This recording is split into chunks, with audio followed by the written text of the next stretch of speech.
ये पान के पत्ते हैं। इसका इस्तेमाल जो मैं कर रही हूँ, देखिए किस किस चीज के लिए मैं इस्तेमाल कर रही हूँ, किस तरह से, और किस प्रैक्टिकल यूज किस डिजीज के लिए आपको आने वाला है। तो पान के पत्ते आप इस तरह के हरे वाले पत्ते जो हैं, पान के पत्ते अलग अलग वेराइटीज के मिलते हैं। ध्यान रखना है जब आप ट्रीटमेंट प्रोसेस से ले रहे हैं तो ये इस तरह के हरे हरे पत्ते पान के बड़े लेने हैं।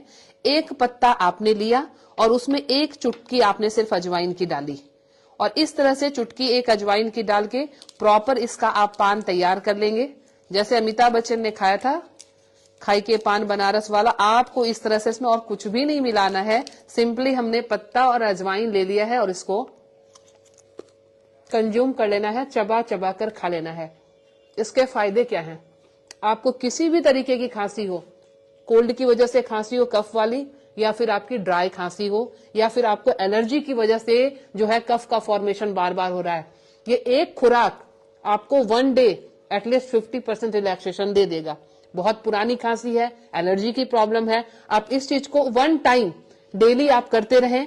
1 टाइम डेली करना है, किसी भी टाइम खाना खाने के बाद आप इसको खाते रहें। और हमारी पुरानी तरीके भी यही थे। हम पुराने जमाने से, राजा महाराजाओं के जमाने से हम देखते हैं कि खाने के बाद पान सर्व करना, मेहमानों को देना या किसी भी पार्टी में पान देना एक ट्रेडिशन माना जाता था। उसका कारण यही था कि ये डाइजेस्टिव सिस्टम को भी दुरुस्त करता है और ये कफ कोल्ड की प्रवृत्ति, कुछ ऐसा खाना आपने खाया जिसमें कोल्ड का फॉर्मेशन होगा, कफ की फॉर्मेशन होगी, तो आप इस चीज को खा के आप उसको उसी समय उस विकार को निकाल सकते हो। दूसरी चीज जो आपके इस मौसम में बहुत ज्यादा कारगर होने वाला है वो आपका है अदरक। अदरक सबके किचन में होता है, तो आपको क्या करना है, 1 चम्मच अदरक के रस के निकाल लेनी है। 1 चम्मच आपने अदरक के रस की ली, उसमें 1 चम्मच आपने इसमें ऐड कर लिया शहद को। शहद और अदरक के जूस का कॉम्बिनेशन, इसको प्रॉपर आप साफ सुथरे हाथों से फेंट लेंगे, और फेंटने के बाद आप इसको इस तरह से पूरे के पूरे इसको बारी बारी से इसी उंगली से आप चाटते चले जाएंगे। अभी मैं चाट के इसलिए नहीं दिखा रही हूं क्योंकि मेरे मुंह में पान पड़ा हुआ है ऑलरेडी, तो आप इस तरह से इसको अपनी ही उंगली से चाटेंगे, कोई चम्मच की जरूरत नहीं है आपको। इस तरह से आप इसको इस्तेमाल कर सकते हैं। बाकी कई सारी चीजें घरेलू आपने सुनी होगी या वीडियोस आप देखते होंगे, बट मैं गारंटी के साथ कह रही हूं कि आप सिर्फ इन सब चीजों को इस्तेमाल कर लें तो आप इस मौसमी बीमारी के, इस मौसम में होने वाले कफ कोल्ड से, स्पेशली कफ के लिए, आपके लिए बहुत फायदेमंद होने वाला है।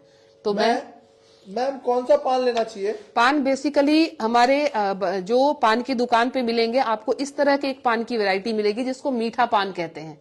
तो ये पान न लेकर आप इस तरह के पान, देखिए जो डार्क है कलर में, खाया भी मैंने ऐसे ही डार्क कलर को है, डार्क कलर का होना चाहिए, बड़ा शेप में ये होता है। इसकी पहचान ये है, नाम क्योंकि बहुत सारे हैं पान के, उसमें आप कंफ्यूज हो जाएंगे, तो ध्यान रखना जिसकी अपीयरेंस इस तरह की होगी ये पान लेना है। ऐसे पान को बिल्कुल नहीं लेना है। आप वैसे शौकिया इस पान को खा सकते हैं, बट चूंकि आपने थेरेपी प्रोसेस से लिया, आपने डिजीज को कम करने के लिए लिया है, तो ऐसे पान की आपको रिक्वायरमेंट होगी। और फ्रेश पान लेना है, डंठल लगे हुए होंगे तो भी अच्छा, नहीं लगे हुए होंगे तो भी अच्छा, उसमें कोई फर्क नहीं पड़ता।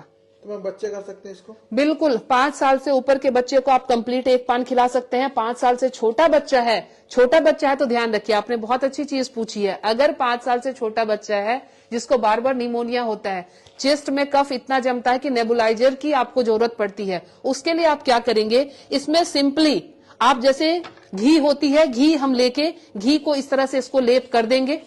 घी को लेप के इस पत्ते पर इसको थोड़ा सा आग दिखा के और बच्चे के चेस्ट पे कपड़े हटा के उसको चेस्ट पे इस तरह से घी लगा के उसकी मालिश करके उसको कपड़ा रैप करके उसको कवर कर देंगे। इतना आसानी से कफ निकलेगा। जमा हुआ महीनों का कफ जो है बच्चा जो निकाल नहीं पाता, नेबुलाइजर आप देते हैं, वो सिर्फ इस एक प्रयोग के, पान के प्रयोग से निकल जाएगा। तो आप ये अपने छोटे बच्चे के लिए भी करें और घर के बड़े भी इस काम को करें। तो मैं Leena Shrigyan, naturopathy and alternative therapy expert, New Delhi से, मुझसे मिलने के लिए